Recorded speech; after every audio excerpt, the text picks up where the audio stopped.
I mean, that has got I-40 down to one lane, it looks like. This dashcam video showing an Oklahoma Turnpike Authority plow truck getting sideswiped into the guardrail by an 18-wheeler. Parts of Kansas could get more than a foot of snow. The same system dumping up to 2 feet in the Rockies. This avalanche spotted by drivers along I-70 in Frisco, Colorado Monday. And it's all fueled by the coldest air of the season. Chicago this morning felt like 21 below zero. And the death toll rising in Kentucky to at least 14. The hard-hit region now bracing for up to 6 inches of snow. And here in Wichita, officials are urging drivers to stay off the roads because of blowing snow. Up to 8 inches in total expected. And David, it is brutally cold. By morning, we're expecting the wind chills to feel like 20 degrees below zero. David. All right, Faith, we sure do appreciate it tonight. Thank you. Let's get right to our chief meteorologist, Ginger Z, tracking it all again tonight. Hi, Ginger.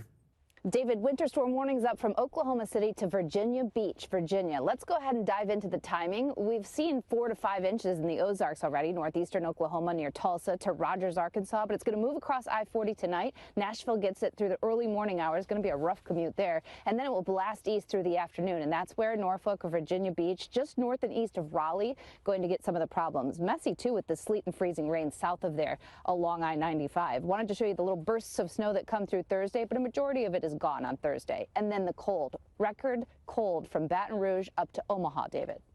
All right, Ginger Z back with us here tonight. We'll see you first thing in the morning on GMA. Ginger, thank you. We turn now to President Trump late today, defending the mass firings of thousands of federal workers. What he said about the effort today. He was also pressed about the hundreds of workers from the National Nuclear Security Administration that monitors the country's nuclear stockpile. The administration scrambling to rehire some of those workers who were fired. The president was pressed to explain what's happening. ABC senior political correspondent Rachel Scott in West Palm Beach, Florida tonight. Tonight, President Trump defending the speed and scope of the dramatic layoffs sweeping through the federal government. Amid the push to purge the workforce, mistakes being made. Hundreds of workers at the National Nuclear Security Administration were fired.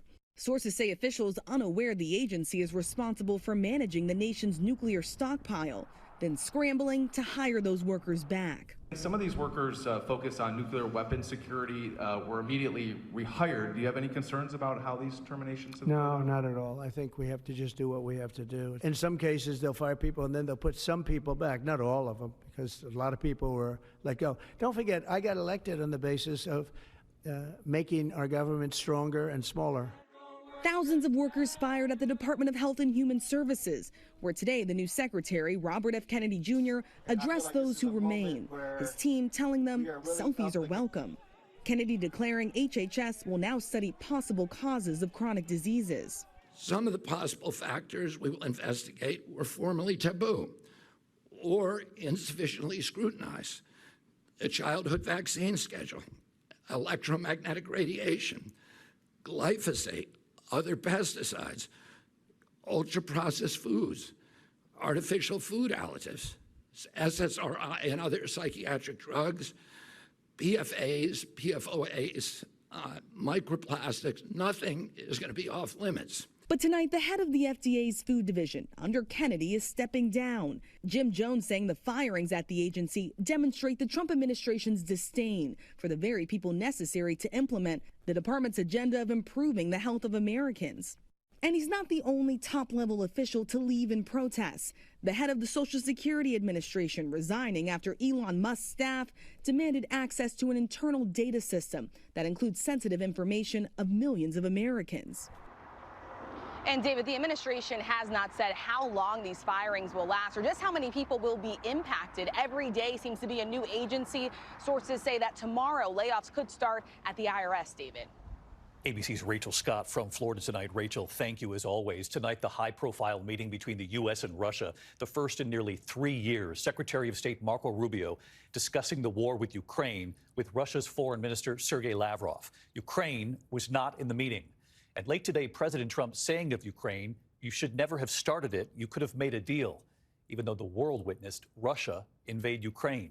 Here's our chief foreign correspondent, Ian Pannell, from inside Ukraine tonight. Tonight, in a radical break with the past, the U.S. and Russia agreeing to work together for the first time in almost 3 years. The two sides discussing how to end Russia's war in Ukraine, but doing so without any Ukrainian officials present. We couldn't have imagined a better result after this session. Today is the first step of a long and difficult journey, but an important one. President Trump just moments ago claiming he has the power to end this war and falsely blaming Ukraine for Russia's invasion. And I think I have the power to end this war. And I think it's going very well. But today I heard, oh, well, we weren't invited. Well, you've been there for 3 years. You should have ended it 3 years. You should have never started it. You could have made a deal. This is a major win for the Kremlin after being isolated from the West diplomatically and financially. Russian Foreign Minister Sergei Lavrov already taking a victory lap, saying the US is finally starting to listen to Moscow. But this thaw in relations is sending a shiver down the spine of Europe and, above all, Ukraine, neither invited to this meeting. Now, European leaders are set to gather in Paris for a second day of an emergency summit. The French Prime Minister saying today we're witnessing an unthinkable alliance between Putin and Trump that's marginalising Europe on its own soil. David, President Trump's claim that Ukraine is to blame for the war is just totally false. It was Russia that invaded Ukraine, and even tonight, Ukrainian cities are yet again being bombed by Russia. David? Ian Pano reporting from inside Ukraine tonight. Ian, thank you. There is also news tonight from the Vatican. Late word coming in on Pope Francis's health. ABC's chief international correspondent James Longman is at the Vatican. James, what have you learned? David, a concerning development here tonight. Pope Francis is now fighting pneumonia. The 88-year-old had a CT scan which showed that he has now got an infection in both of his lungs, certainly more serious than the bronchitis he'd been earlier diagnosed with, and it all feeds into this complex clinical picture that we had been told about. Remember, he had part of a lung removed when he was a younger man. Despite all this, we are told he is in good spirits, and he thanks all those who've been sending him messages of support. David? All right, James Longman at the Vatican again tonight for us. James, thank you. When we come back here, the news coming in tonight, a break-in at the home of Nicole Kidman and Keith Urban, smashing through a glass door. What authorities are now saying about what was done inside. And in Philadelphia at this hour, the massive warehouse fire forcing entire neighborhoods to shelter in place tonight. Some urged to evacuate. Schools and businesses in the area have been closed, and why authorities are so concerned about this in a moment here. Tonight outside Philadelphia, a massive warehouse fire forcing residents to shelter in place in Abington Township, Pennsylvania. North of Philadelphia, schools closed there, the fire breaking out at SPS Technologies. Voluntary evacuations tonight issued for nearly 250 homes so far. Authorities are very concerned about the air quality there.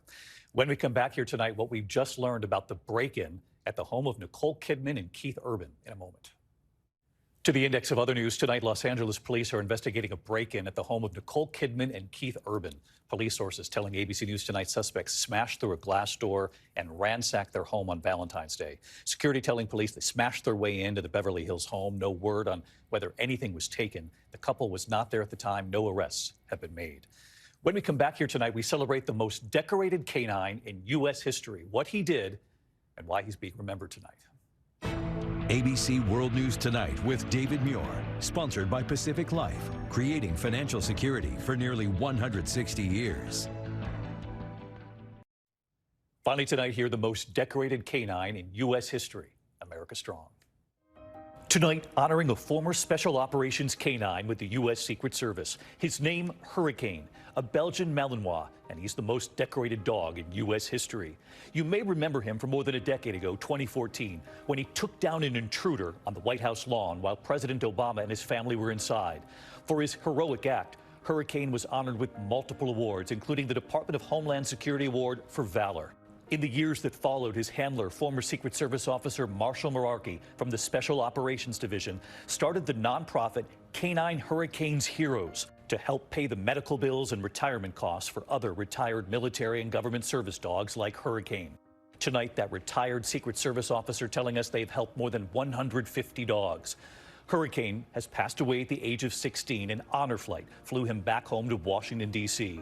Tonight, Marshall, his handler, telling us Hurricane woke up every day with so much passion and motivation that it inspired me to do the same thing. Hurricane was part of my soul. Hurricane, America Strong. We celebrate Hurricane and all of the service dogs out there. I'm David Muir. I'll see you tomorrow. Good night. Thank you for making World News Tonight with David Muir, America's most watched newscast.